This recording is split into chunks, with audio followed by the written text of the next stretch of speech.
llegaron a la casa de donde vivía.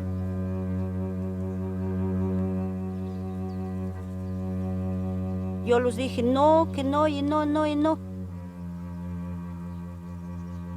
Y ya me dijeron no, que tienes que hacerte ligar, ya con 3 basta.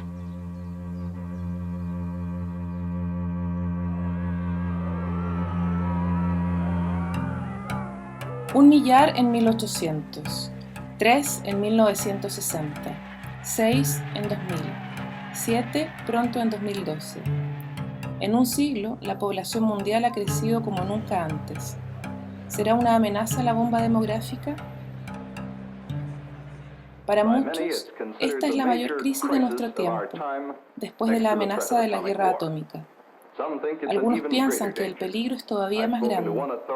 Yo he hablado con una autoridad de las Naciones Unidas que dice que al final el útero puede resultar más peligroso que la bomba. Malthus tenía pues razón cuando en el siglo XVIII ya predijo que la población aumentaría mucho más rápidamente que los recursos disponibles en la Tierra. Hambre, conflictos, catástrofes medioambientales, emigraciones en masa, falta de estabilidad, la humanidad correría hacia su ruina.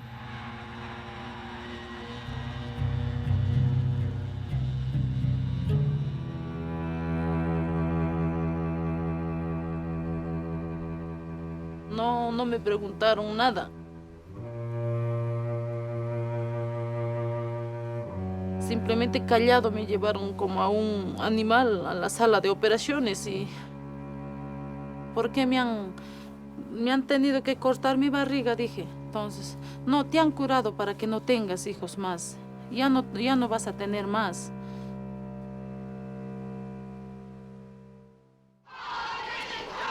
Para las mujeres que lo han reivindicado, el acceso a la planificación familiar, a la contracepción, se ha convertido en un derecho.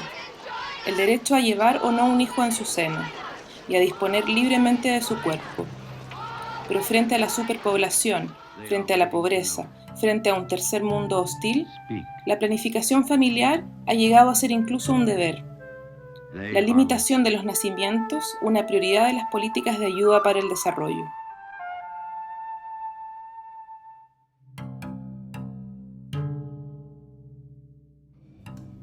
Se ha dado preferencia a la implantación del dispositivo intrauterino y a la esterilización quirúrgica.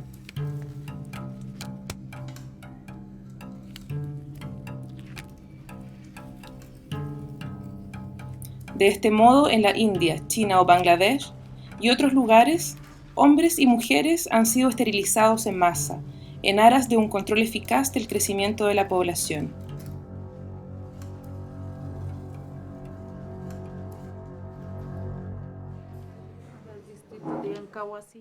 Se han denunciado las prácticas abusivas del control de la población.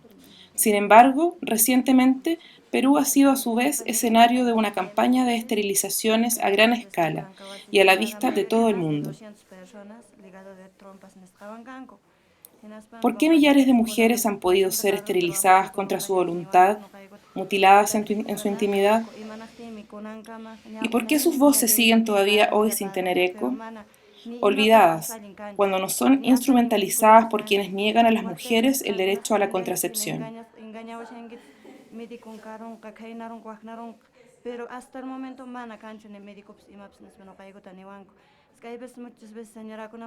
su historia es la de una batalla que no dice su nombre, una batalla librada en Perú y en el resto del mundo para controlar el vientre de la mujer.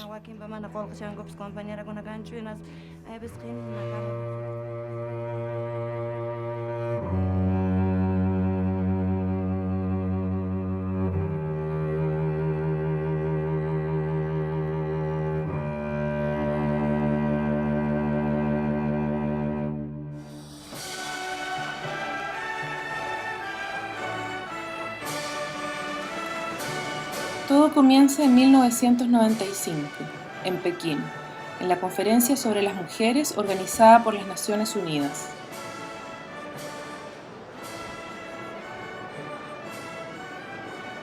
Planificación familiar, educación sexual, cuidados ginecológicos. los derechos sexuales y reproductivos de las mujeres se ponen de relieve. Todas deben aspirar a ellos sin distinción.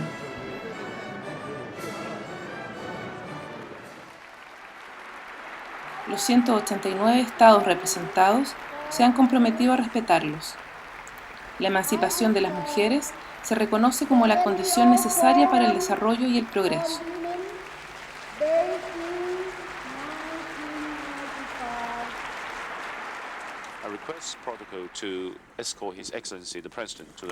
Un solo jefe de Estado de sexo masculino asiste a la conferencia: Alberto Fujimori, el presidente de Perú. Mi gobierno ha decidido llevar a cabo, como parte de su política de desarrollo social y lucha contra la pobreza, una estrategia integral de planificación familiar que encara abiertamente y por primera vez en la historia de nuestro país la grave carencia de información y de servicios sobre la materia, para que de esta forma las mujeres dispongan con toda autonomía y libertad sobre sus propias vidas.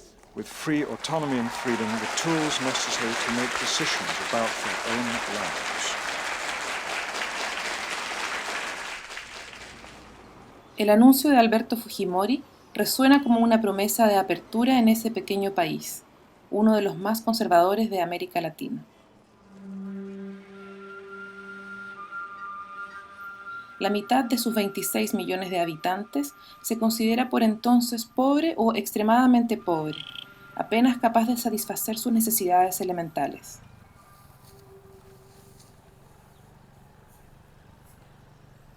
Proceden de pueblos aislados de la selva amazónica y de las altas mesetas andinas, condenados a la agricultura de subsistencia, sin acceso a la educación ni a la salud.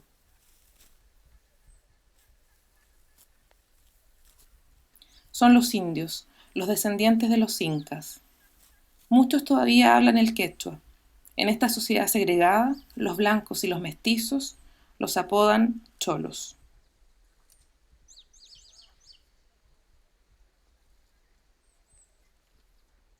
Las mujeres son las que tienen más hijos, 5 o 6 de media. Hay un viejo dicho campesino de estas sociedades: sin seguro ni jubilación, un niño es una boca más que alimentar, pero 2 brazos más para trabajar. La encuesta nacional nos demuestra ese año que el deseo de las mujeres del Perú, no importa que sean pobres o ricas, no importa que sean del medio rural o urbano, no importa que sean iletradas o letradas, su deseo era 2.2 hijos por mujer en promedio nacional. ¿Qué es lo que hace un Estado? ¿Qué es lo que se pensó? Que el Estado tiene que proveer los medios para que estas mujeres hagan realidad su deseo. Al principio creo que había una conciencia de que era importante implementar planificación familiar como una estrategia de lucha contra la pobreza. El argumento no era planificación familiar por los derechos, era planificación familiar porque con tantos pobres no se puede avanzar. Yo creo que en el fondo ese era el concepto que tenía el presidente Fujimori y muchos de sus ministros. La estrategia de Perú evoca la teoría malthusiana y hace de la planificación familiar no un derecho para las mujeres, sino un deber. Un enfoque del desarrollo que conviene a sus socios. En una película de comunicación, el Fondo de la Población de las Naciones Unidas presenta a Perú como un ejemplo a seguir. Como muchos países latinoamericanos, Perú está muy urbanizado. El 70% de su población vive en ciudades, escapando de las agitaciones políticas de las montañas y las selvas. Los emigrantes encuentran refugio en los barrios de chabolas de las colinas que rodean a Lima. Con poco dinero y poco espacio para vivir, las grandes familias son un lujo o una lacra. Hoy día, las parejas solo quieren 2 o 3 hijos, pero menos de la mitad de las familias de Perú usan métodos anticonceptivos modernos. En los barrios de chabolas, la cifra es mucho más baja. Esto está empezando a cambiar ahora. El gobierno de Perú ha anunciado una amplia difusión de los servicios de planificación familiar en todo el país.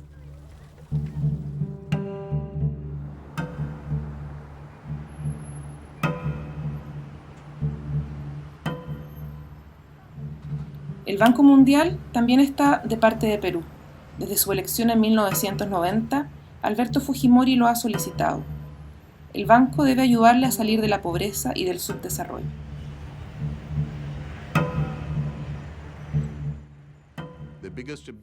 El objetivo más importante era volver a integrar a Perú en la economía mundial. Eso era mucho pedir, dada la situación económica y el aislamiento, y dado que el gobierno peruano tenía un importante atraso en sus deudas con el Banco Mundial y el Fondo Monetario Internacional. Y la política del banco en esa época era, creo que sigue siéndolo, no prestar dinero a los países que ya están en deuda con él. Por eso, la pregunta era, ¿cómo resolver la deuda de Perú con estas instituciones internacionales? La idea general era empezar a liberalizar los mercados, y eso significaba liberalizar el mercado de mercancías, el mercado de trabajo, el mercado del capital, desregular, privatizar muchas empresas públicas, venderlas.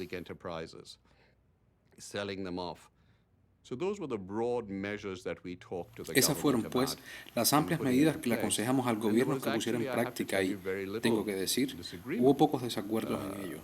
Y de hecho, haciendo un inciso, una vez que empezaron a aplicar las reformas y se podía ver su compromiso, comenzaron a ir a un ritmo mucho más rápido del que el Banco Mundial les había recomendado.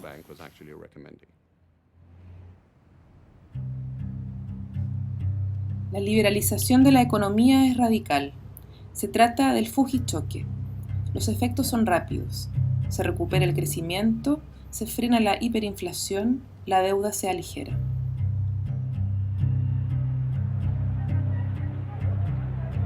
Pero el coste social es elevado. Los precios han aumentado brutalmente, en especial los productos de primera necesidad como la gasolina. Los salarios han bajado. La pobreza se ha agravado. Son los efectos secundarios habituales de las terapias de choque económico.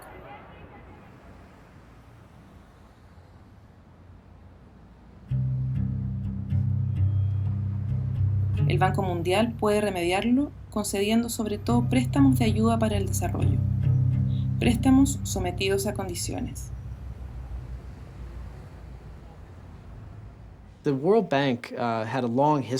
A lo largo de su historia, el Banco Mundial no se ha contentado con apoyar los programas de planificación familiar, sino que ha exigido a los países que recibían préstamos del Banco Mundial que controlaran el crecimiento de su población.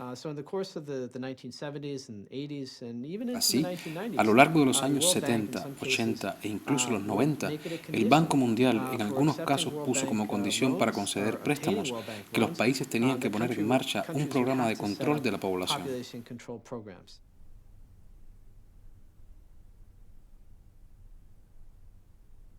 Después de la India, el Banco Mundial pidió a Indonesia y a Bangladesh que controlaran el crecimiento de su población.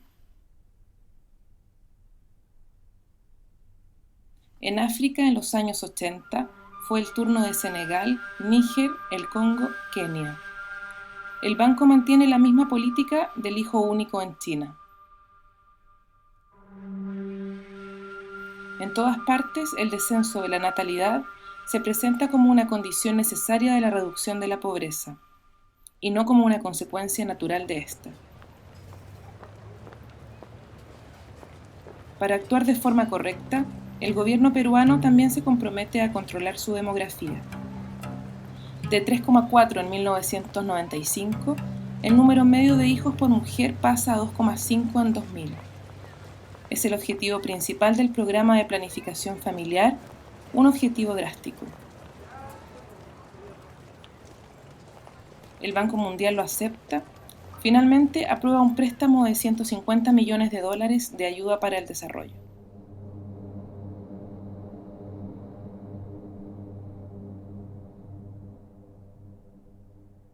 El programa del préstamo de $150 millones tenía como fin apoyar los objetivos de Perú en lo referente a la población y la planificación familiar.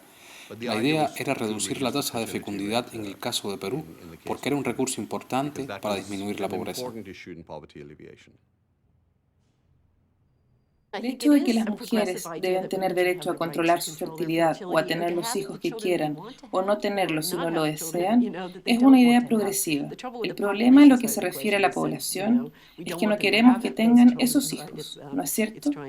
Se está tratando de evitar que tengan esos hijos. El problema es que hay una especie de lenguaje liberal que a veces oscurece ese control de la población. Yo creo que hay una contradicción fundamental entre decir la gente está teniendo demasiados hijos y estamos a favor de la planificación familiar voluntaria.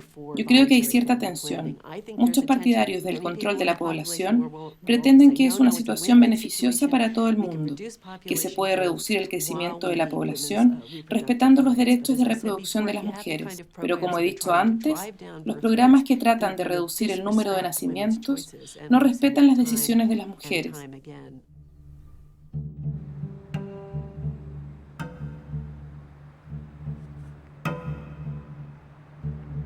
Washington, por su parte, felicita al gobierno peruano por su ambiciosa política demográfica y le garantiza su apoyo. La USAID, la Agencia de Ayuda para el Desarrollo del Departamento de Estado, se pone a su servicio. Un actor esencial de la planificación familiar internacional es el primer distribuidor de anticonceptivos del mundo, el principal proveedor de fondos.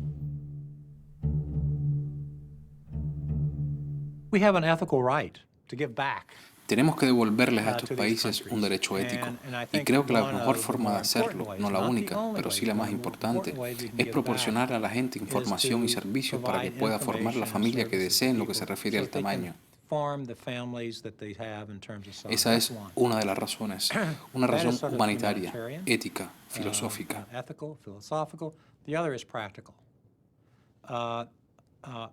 La otra es práctica. Mientras la tasa de crecimiento de la población en esas zonas del mundo no disminuya y se estabilice al fin, el desarrollo socioeconómico será mucho más difícil, si no imposible.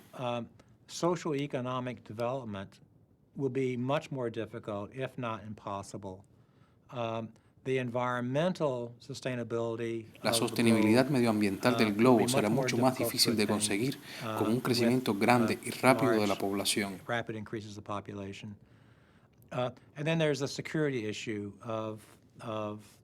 Y después está el tema de la seguridad relacionado con tener a un gran número de personas desempleadas, frustradas, buscando formas de acabar con su frustración.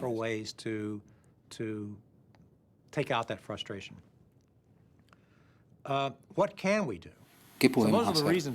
Esas son las razones por las que deberíamos estar haciendo algo.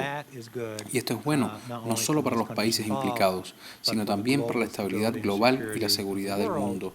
Bueno a su vez para los Estados Unidos y el resto de los países del mundo. La idea no es nueva. Ya en 1974 se dedicó un informe del Consejo Nacional de la Seguridad a las consecuencias del crecimiento demográfico en los intereses americanos. La inestabilidad y la tensión amenazaban.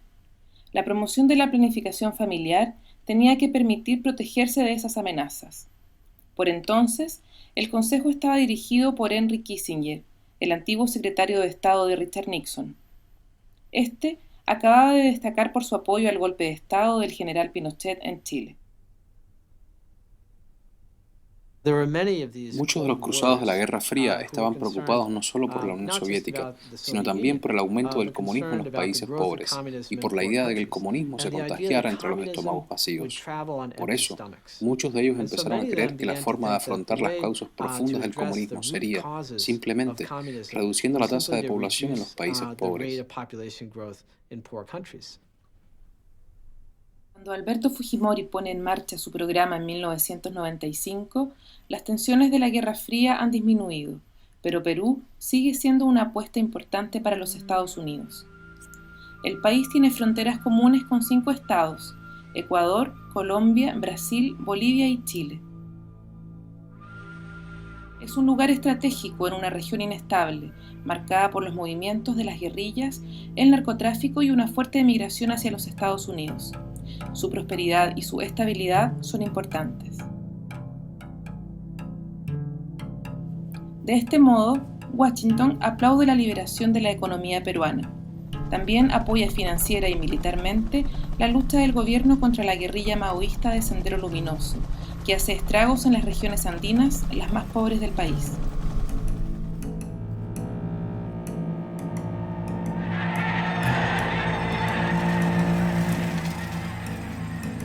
Los indios, atrapados entre la armada y los guerrilleros, son las primeras víctimas. Pero el país entero sale debilitado tras esos años de lucha armada. Esto justifica la instauración del estado de emergencia. El Perú de Alberto Fujimori es una dictadura apoyada por la Armada. Pero a pesar de sus anomalías, los Estados Unidos mantienen su apoyo. La USAID aporta $30 millones y su experiencia en el programa de planificación familiar.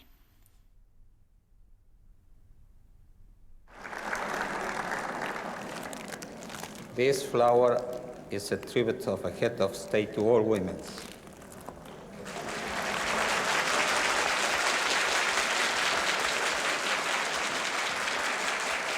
Alberto Fujimori ha conseguido seducir. El Fondo de la Población de las Naciones Unidas le aporta su legitimidad, el Banco Mundial sus fondos, la USAID su experiencia y saber hacer. Los gobiernos suizo y japonés se muestran igualmente pródigos. Todos apoyan los objetivos del programa, luchar contra la pobreza disminuyendo los nacimientos. Ya solo queda precisar el método.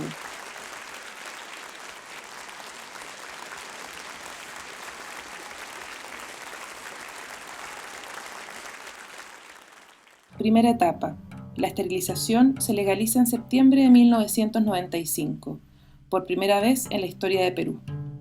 Vasectomía para los hombres, ligadura de trompas para las mujeres. Los métodos definitivos obedecen a una encuesta también, obedecen a que hay una demanda insatisfecha. No porque sea gente del campo, no vamos a apoyarlos para que tengan el ideal reproductivo, que es cuántos hijos quiero tener y cuándo los quiero tener. Y para que la gente también no solamente tenga un sexo reproductivo, aquí hay que hablar las cosas con realidad. El sexo, como lo conocemos bien en los países desarrollados en Europa, tiene que ser sano, placentero y seguro.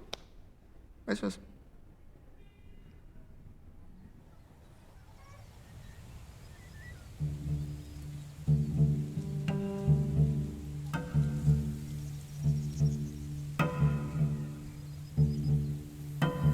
En todo el país, los centros de salud se movilizan, hasta en los pueblos más remotos.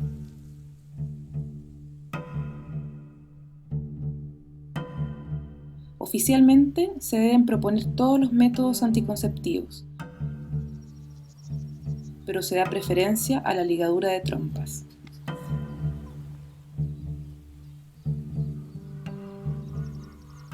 De que hacían campañas grandes, reunir a toditos los caseríos. Y entre allí ya nos reuníamos y todos decían, a ver cuántos van a decidir hacerse la ligadura. Y entre todos animándose, ahí más bien nos animamos y nos decimos, vamos. Animándose como para ir a una fiesta, pues sí nos animaban también a la ligadura. Como quedamos a veces, vamos a una fiesta o una invitación animándonos y así nos animaban. Y así nos íbamos. Con el propósito de frenar el alto índice de natalidad en las madres que habitan las áreas rurales de Pucallpa, el Hospital Amazónico realiza por tercer año consecutivo una singular campaña de ligadura de trompas, que consiste en esterilizar de por vida a las mujeres que se someten a la operación. Diariamente son intervenidas voluntariamente un promedio de 20 personas en 3 quirófanos diferentes, y los organizadores esperan atender hasta 120 casos con el debido consentimiento de las pacientes y sus parejas. Para la dirección del hospital, la campaña solo busca apoyar a todas aquellas familias de escasos recursos económicos. Las fimbrias de la trompa, entonces ya ante la certeza de que es la trompa vamos a El ritmo se acelera. a la ligadura. Para paliar la falta de especialistas, los profesionales de la medicina general reciben una formación en masa sobre técnicas de esterilización.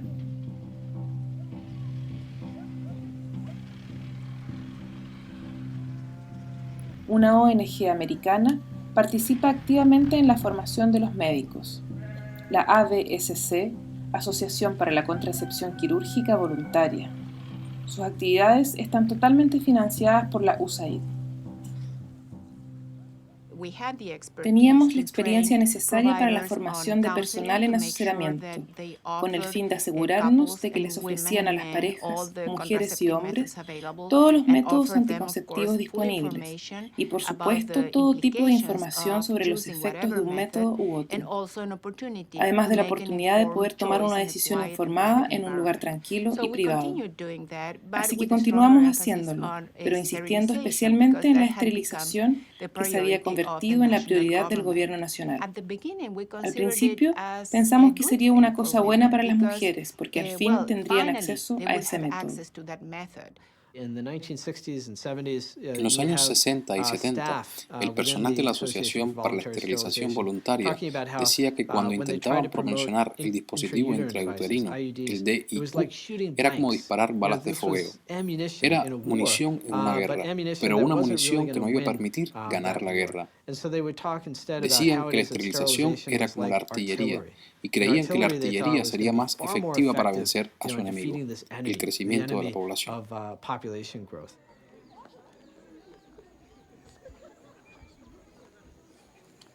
La ligadura de trompas como arma contra el exceso de población. La idea resuena en Perú. Los militares que apoyan al gobierno de Alberto Fujimori ya la habían defendido. Volvemos a encontrarla en su programa político, el Plan Verde, un documento secreto redactado en los años 80.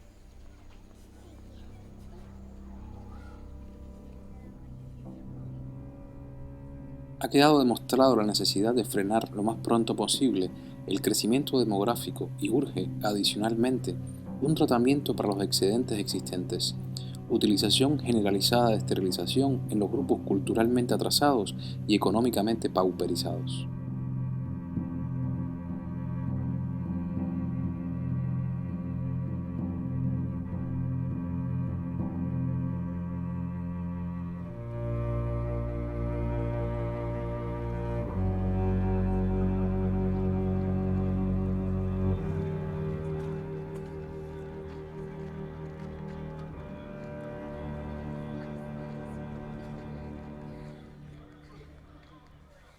Dijeron que es igual si tomamos píldoras o ampolla. Dijeron es igual con la operación, si después necesitamos tener otro bebé lo soltamos. Entonces igual hacemos los cortes y tenemos bebé. Entonces yo dije pues mejor decidí hacerme esa operación y después vuelta para tener los hijos, pero ya no, ya no fue igual. Fue un maltrato que nos han hecho, una pura mentira pues ahí los doctores. Por eso a veces da cólera con ellos que no hablaban bien también, no explicaban más a nosotros, por los campesinos.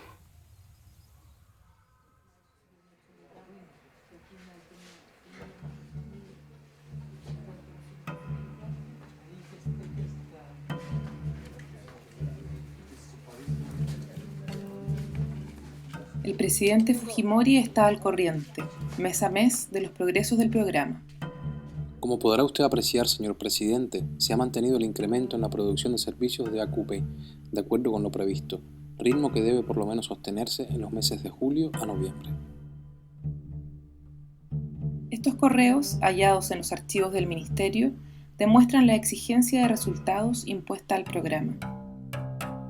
Como podrá usted apreciar, por los primeros 7 meses del año se ha alcanzado un acumulado total de 64.831 AQB, lo cual nos sitúa en el 43% de la meta fijada en 150.000 para el año 1997.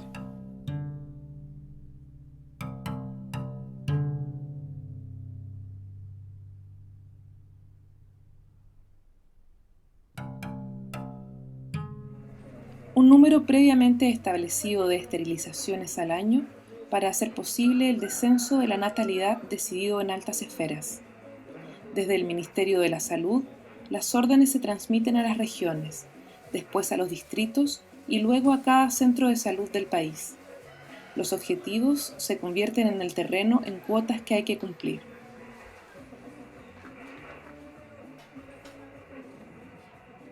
Sí hubieron directivas desde las propias direcciones regionales de salud, con memorándums, con oficios, cosa escrita, donde indicaban que había que cumplir ciertas metas, que la meta de tu centro de salud era 20 o 30 o 40 mujeres con AQV al año. Y nosotros deberíamos cumplir esa meta, porque en salud siempre ha habido una suerte de, vamos a decir, de competencia entre establecimientos. ¿Cuál establecimiento era mejor? Y uno de los aspectos para ser reconocido como un buen establecimiento dentro del sistema de una región era cumplir con todas las metas, llegar al 100% de todas las metas. Por indicación de la Dirección Ejecutiva de Salud de las Personas y el Programa de Salud Básica, personal nombrado deberá captar 2 pacientes para AQV mensual. Personal focalizado deberá captar 3 pacientes para AQV mensual. Personal CLAS deberá captar 3 pacientes para AQV mensual. A fin de año se premiará el establecimiento que tenga el menor costo y mayor beneficio de población de AQV, por mejor organización de campaña, mayor esfuerzo de captación sin cargo.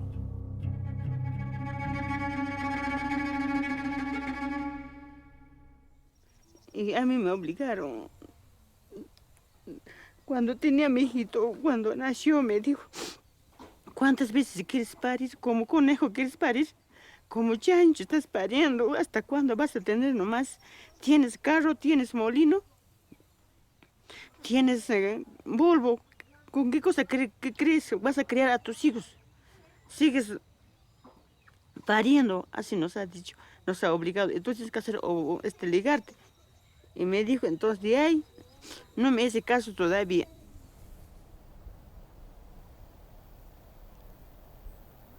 Cuotas y voluntariado no son conciliables. El programa de planificación familiar vuelve a las campañas de esterilizaciones forzadas en medio de la indiferencia general. Ni siquiera las feministas reaccionan apenas. El derecho a la contracepción acaba de conseguirse. Muchos temen perderlo denunciando abusos lejanos. Entre las pocas voces que se alzan está la de la abogada Julia Tamayo. Ella escucha las primeras quejas. Incluso en un primer momento no sabía qué magnitud tendría, porque cuando algunas de las colaboradoras comienzan a levantar casos, es que era, te lo juro, se levantaban casos por todas partes. En algún momento hicimos el mapa y solo en Tacna no tuve referencias, porque tuve casos de abusos en Tumbes, en Piura, en Chimbote, en Lima, en Ica, en Ayacucho, Huancavelica, Loreto, Padre de Dios, Junín. No había departamento o provincia que no se salvara.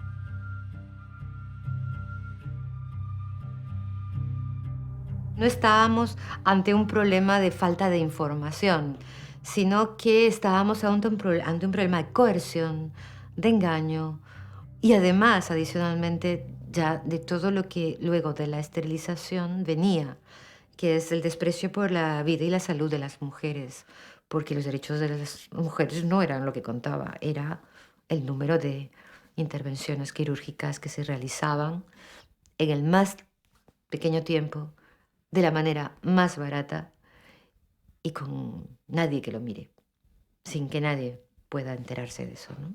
Eso.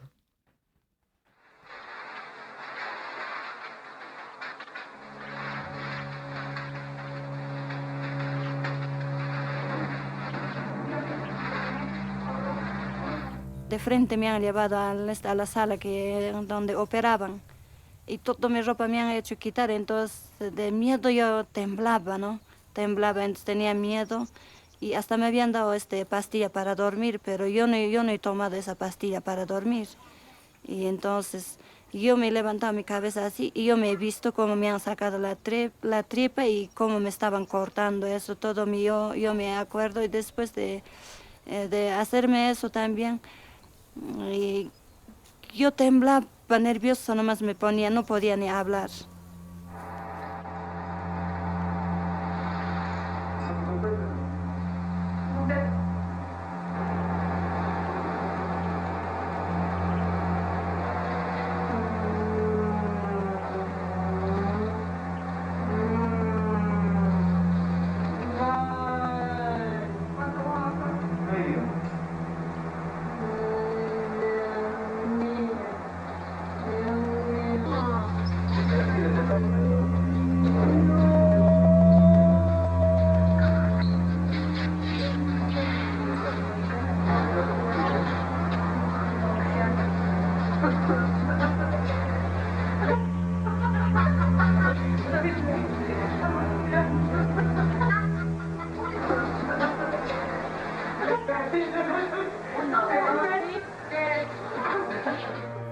Voy con compañera.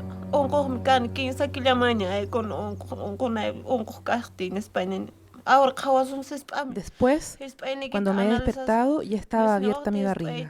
Me dolía, me he vuelto como una loca. Y yo decía, ¿qué cosa me ha pasado? Estaba ahí revolcándome, gritando, llorando. No sabía qué cosa tenía. Yo estuve embarazada, pero ¿dónde está mi barriga? ¿Cómo está mi barriga?, decía.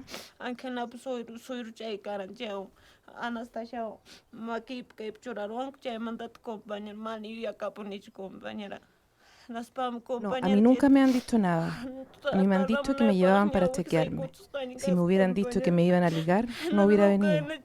Con engaños me han traído. Si me hubieran dicho, yo no hubiera aceptado. No hubiera querido. Si me hubieran hablado de ligadura, yo hubiera rechazado.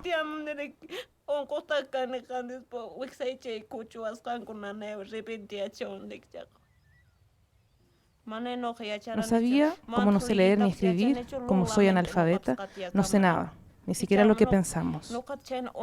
Yo no sabía que me iban a extraer mi hijo.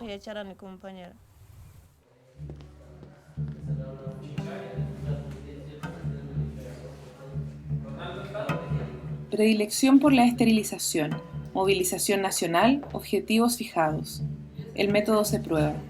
Los mismos abusos se habían cometido en la India 20 años antes, en China, en Bangladesh o incluso en Puerto Rico, con la participación de los mismos actores: Banco Mundial, USAID, Fondo de la Población, ABSC.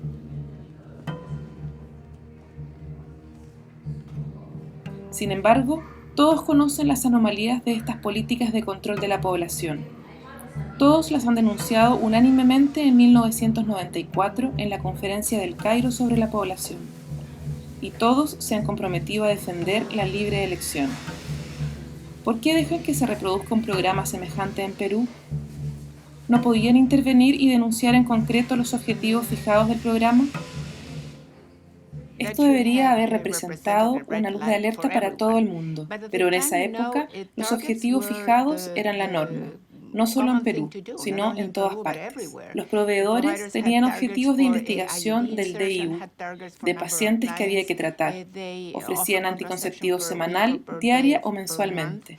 Pero por desgracia, los objetivos alentaron definitivamente la coacción. In terms of the coercive aspect Pero en lo referente a los aspectos coactivos que se han hallado en algunos programas de planificación familiar, puedo afirmar con seguridad que la USAID nunca ha apoyado ningún programa de planificación familiar que no fuera voluntario. Eso no quiere decir que no hayan existido programas financiados por ella que hayan sobrepasado los límites al no respetar una decisión informada ni el acceso a los anticonceptivos más adecuados.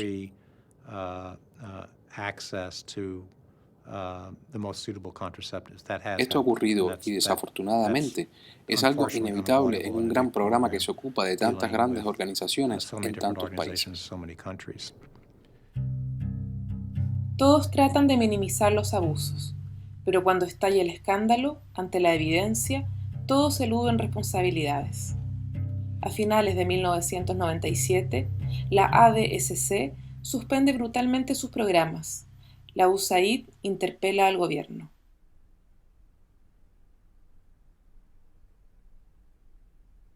Aquí hacemos referencia a las noticias aparecidas en los últimos tiempos en la prensa nacional a propósito de los lamentables hechos acontecidos a lo largo de la aplicación del programa de planificación familiar.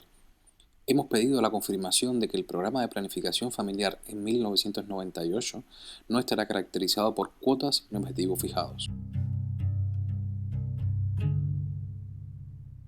El gobierno peruano obedece, las directivas cambian y las cuotas desaparecen. El número de esterilizaciones desciende considerablemente. De 120.000 en 1997, desciende a 28.000 en 1998. Pero cuando el programa finaliza en 2000 con la salida de Alberto Fujimori, se había esterilizado a 300.000 mujeres, indias en su mayoría. Supongo que la apreciación del tiempo de reacción es muy relativa.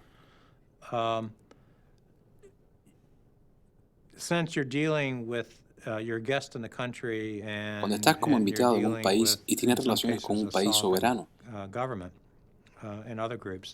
tienes que asegurarte bien de que las acusaciones estén bien fundadas.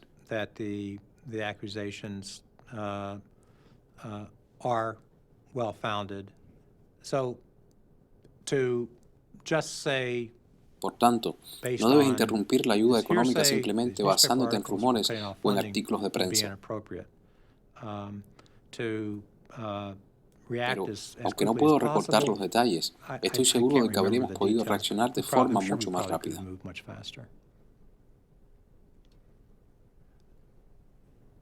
En el caso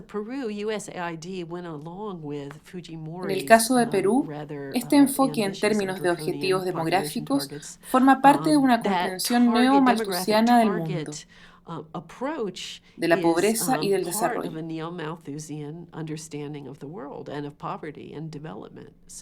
Y esto se tiene que cuestionar en diversos niveles. USAID no puede argumentar simplemente que es inocente, que estaba en contra de los abusos de la esterilización. Tenía que haber cuestionado estos objetivos demográficos desde el principio. Se suponía que el programa debía ser beneficioso y ha acabado matando. A lo largo de su investigación, Julia Tamayo ha documentado 17 casos de fallecimiento, los únicos reconocidos oficialmente por el gobierno y la cooperación.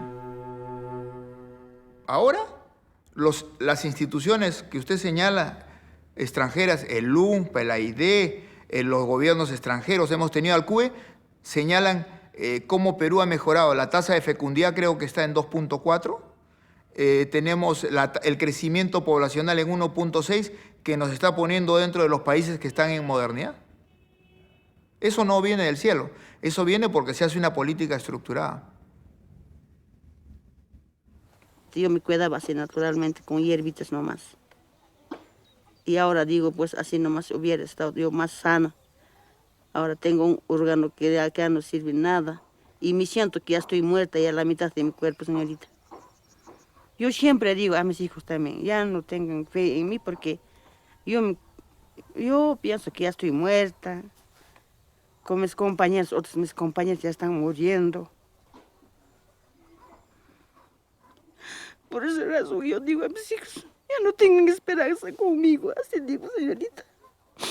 Todas las mamás que estamos ligadas somos todas así, nos sentimos mal.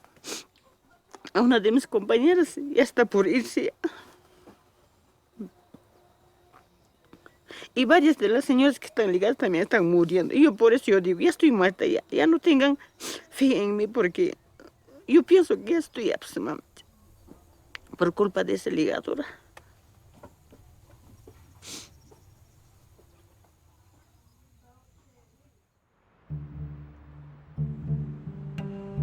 Se ha hecho todo para acallar el escándalo, para minimizar los abusos, reconociendo solo algunos excesos aislados, imputados a médicos demasiado fanáticos. Sin embargo, se alzan algunas voces para denunciar las 300.000 esterilizaciones a la fuerza.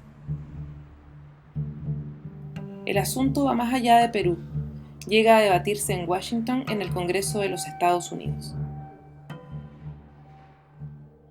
Cuando se presenta una situación como la peruana y el gobierno norteamericano está fuertemente implicado en subvencionar el programa de control de la población en Perú, los miembros del Congreso tienen la responsabilidad de pedir cuentas, y también los partidos, pero sobre todo los miembros del Congreso. Nosotros estamos pagándolo. Nuestro dinero podría ser cómplice del daño que se les está imponiendo a estas mujeres. Por esa razón, dije que había que actuar inmediatamente. El mismo día que lo supimos, empezamos a ocuparnos del problema, pidiéndoles a todas las personas implicadas que vinieran a participar en la audición parlamentaria que tuvo lugar en 1998. La audición delante de la Comisión de los Derechos del Hombre del Congreso americano es una ocasión poco frecuente para exponer a la vista de todo el mundo las responsabilidades de la USAID en Perú. Esta le debe mucho al trabajo realizado en una fase temprana por una organización privada, el Population Research Institute o PRI. La Conferencia de los Obispos Católicos Peruanos había tratado de la campaña de esterilización. El tema ya se había extendido en Perú, pero el gobierno de Alberto Fujimori había hecho caso omiso a sus preocupaciones. Es entonces cuando recurren a nosotros, una organización de investigación independiente del gobierno norteamericano.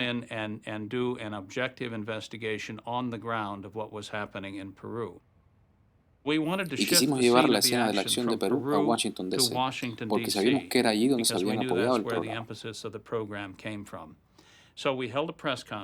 Entonces, organizamos una conferencia de prensa a la que invitamos a uno de nuestros informantes, que había denunciado públicamente la campaña, con su propio perjuicio, y también llevamos a 2 mujeres víctimas de la campaña. Podíamos haber llevado a cientos o miles de mujeres víctimas de la campaña, ya que había 300.000 mujeres esterilizadas.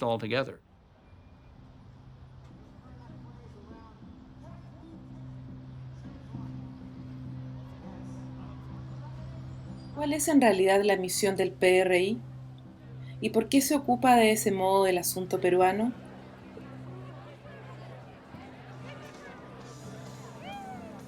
El PRI no es solo una simple organización independiente, es más bien un pilar del movimiento antiabortista, un pilar de la derecha religiosa.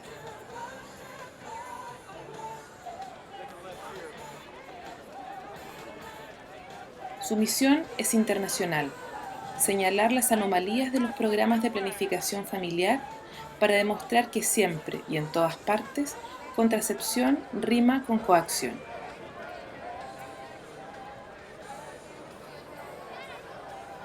Las esterilizaciones forzadas de Perú serán su nueva causa. Un ejemplo típico que había que instrumentalizar para combatir contra el derecho al aborto.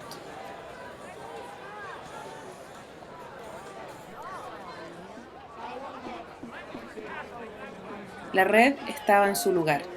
El médico peruano al que Steve Mosher lleva como testigo a Washington es un militante antiaborto activo, cercano al PRI. Igual que Christopher Smith, que dirige el lobby antiaborto del Congreso. No hay ninguna duda de que la mayoría de los que se manifestaron en esta historia creían que la vida es sagrada y que toda vida humana debería ser protegida por los derechos humanos universales. Esto incluye al niño que no ha nacido, a las mujeres pobres, que lamentablemente, y digo esto con gran tristeza, son los conejillos de indias del mundo entero. Creo que los derechos humanos son para todo el mundo, desde el vientre hasta la tumba, y que el nacimiento es un evento común a todos nosotros, pero no es el inicio de la vida humana.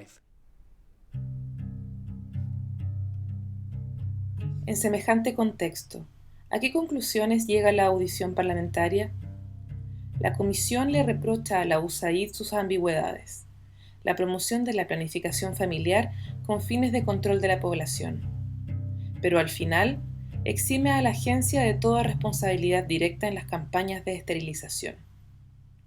Para la USAID, el asunto ya está cerrado. Para el lobby antiaborto, por el contrario, no ha hecho más que empezar. El PRI y Christopher Smith recurren sistemáticamente a las esterilizaciones peruanas para hacer campaña contra la contracepción y el aborto. De este modo, consiguen en 2002 que la administración Bush le retire las financiaciones americanas al Fondo de la Población de las Naciones Unidas.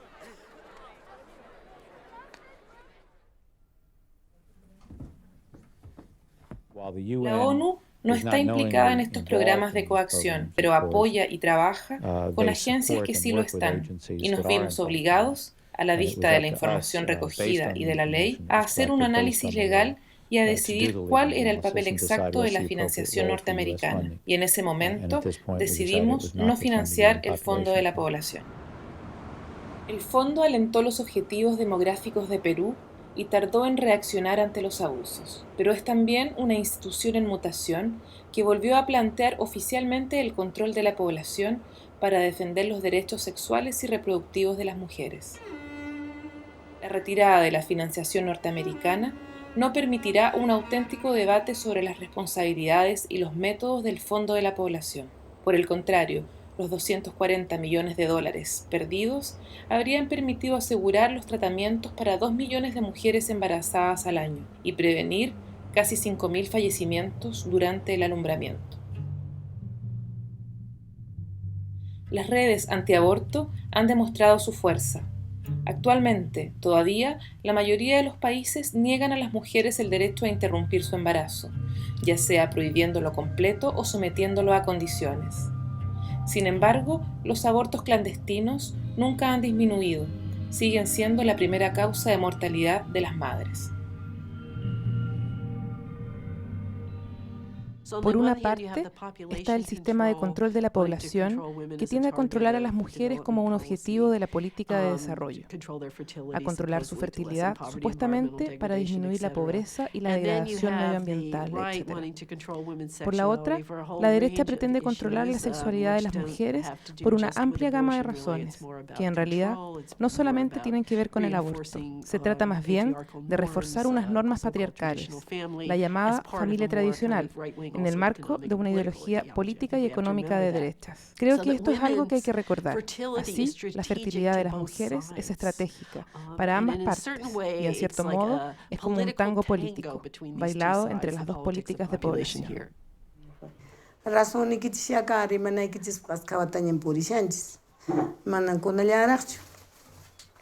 Cierto Banara, pero kayo reciente por ese acto mana ya wakilan ya purira wakilan kamana rimanita pues monaran kichichu inclusive neran kichis qalin kashay con es maneran kichis. Compañeras, en 2009, Alberto Fujimori fue condenado a 25 años de prisión por corrupción, desapariciones y masacres de opositores. Pero ni él ni sus ministros han sido nunca juzgados por las campañas de esterilización. Las mujeres, por su parte, continúan sufriendo las secuelas mentales, sociales y físicas.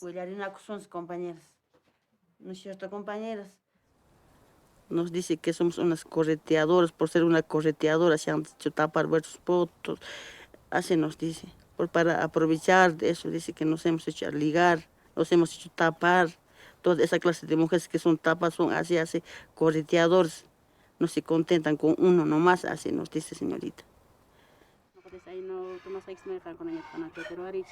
El combate de las mujeres esterilizadas en Perú continúa.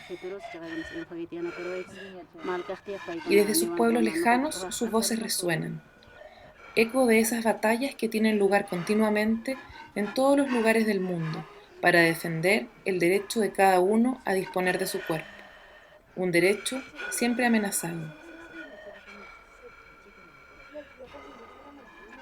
Tanto en la USAID como en el Banco Mundial o en las grandes agencias de ayuda para el desarrollo, la baja de natalidad es siempre un imperativo. Catástrofe medioambiental, emigración en masa o terrorismo en los países pobres. El miedo a la sobrepoblación sigue existiendo y con él la tentación de controlar el vientre de la mujer.